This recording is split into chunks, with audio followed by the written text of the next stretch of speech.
Sehgal Inter College, Kanwakheda, Sitapur.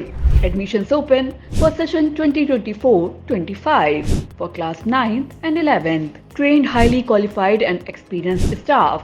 Transport facility available. Value-based education system. Contact now for your children's bright future. Refined oil और process जैसे unhealthy oils ने तो जैसे पूरे market पर कब्जा ही कर लिया है, मगर अब आप इसकी चिंता ना करें, क्योंकि आ गया है वंश कोल्हू का प्योर सरसों कच्ची घानी ऑयल। लकड़ी कोल्हू मेथड से तैयार, ये है नेचुरल और हेल्दी भी। वंश कोल्हू प्योर सरसों कच्ची घानी ऑयल के साथ। वंश कोल्हू, तेल सही मिलेगा यहीं। भारत की आध्यात्मिकता की समृद्ध छवि के भीतर कई श्रद्धेय गुरु और बाबा खड़े हुए हैं। उनकी शिक्षाएं उनके आश्रमों और भक्तों की सीमाओं से कहीं अधिक गूंजती हैं।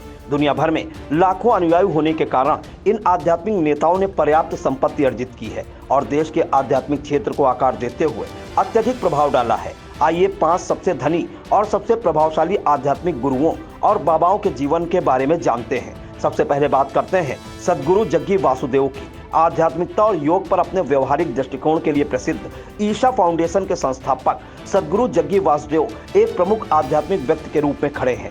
जग्गी वासुदेव देश की प्रमुख आध्यात्मिक शख्सियत हैं। मीडिया रिपोर्ट्स के अनुसार उनकी कुल संपत्ति 2023 तक 18 करोड़ रुपए थी। दुनिया भर में उनके लाखों फॉलोअर हैं। सद्गुरु का प्रभाव उनके तमाम योग केंद्रों, शैक्षणिक संस्थानों और इकोलॉजी से जुड़ी परियोजनाओं तक फैला हुआ है।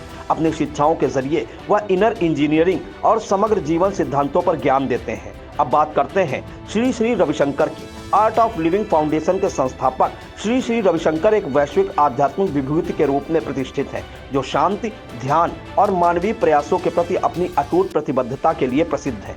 151 देशों में उनके 30 करोड़ से भी ज्यादा अनुयायी हैं। बताया जाता है कि श्री श्री रविशंकर ने 6 साल की उम्र में वैदिक साहित्य का अध्ययन शुरू कर दिया था। 17 साल की उम्र में उन्होंने अपनी शिक्षा पूरी कर ली थी। उनके आर्ट ऑफ लिविंग पाठ्यक्रमों ने दुनिया भर में लाखों लोगों के जीवन को प्रभावित किया है। उन्होंने तनाव मुक्त जीवन को बढ़ावा दिया है। स्वास्थ्य सुविधाओं, फार्मेसी और आर्ट ऑफ लिविंग केंद्रों जैसी संपत्तियों को मिलाकर उनकी कुल संपत्ति लगभग 1000 करोड़ रुपए आंकी जाती है। अब बात करते हैं पूरे विश्व में विख्यात योग गुरु बाबा रामदेव की। योग गुरु और दूरदर्शी उद्यमी बाबा रामदेव ने अपने पतंजलि आयुर्वेद साम्राज्य के माध्यम से भारत के कल्याण उद्योग में बदलाव का नेतृत्व किया है। बाबा रामदेव को घर घर तक योग पहुंचाने का श्रेय जाता है। योग गुरु बाबा रामदेव ने पतंजलि आयुर्वेद के जरिए देश की वेलनेस इंडस्ट्री में बड़े बदलाव की अगुवाई की है। बाबा रामदेव हरियाणा के कृषक परिवार से आते हैं और बताते हैं कि उन्होंने 15 साल तक लंबा संघर्ष किया और हरिद्वार में योग सिखाया। वर्तमान में वह कई शाखाओं के साथ पतंजलि योगपीठ और दिव्य योग मंदिर ट्रस्ट का नेतृत्व करते हैं। उनकी कुल संपत्ति 1600 करोड़ रुपए से अधिक मानी जाती है। अब बात करते हैं अम्मा के नाम से जानी जाने वाली माता अमृतानंदमयी की। माता अमृतानंदमयी की एक हिंदू गुरु और मानवतावादी धर्मगुरु के रूप में पहचान की जाती है। माता अमृतानंदमयी का जन्म 27 सितंबर 1953 को केरल में हुआ था। माता अमृतानंदमयी को लोग अम्मा के नाम से भी बुलाते हैं। वह अमृतानंदमयी ट्रस्ट की कर्ता धर्ता है। उनकी अनुमानित संपत्ति 1500 करोड़ रुपए मानी जाती है। अब आखिर में हम बात करेंगे मोरारी बापू की। मोरारी बापू देश भर में रामकथा सुनाते हैं। पूरे विश्व में मोरारी बापू की काफी श्रोता है।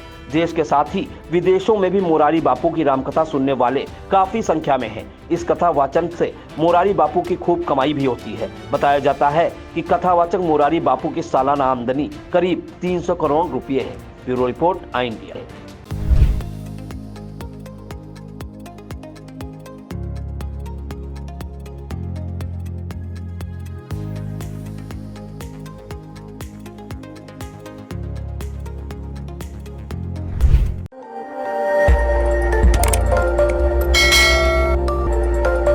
खबर आपकी, नजर हमारी। देखते रहिए आई इंडिया।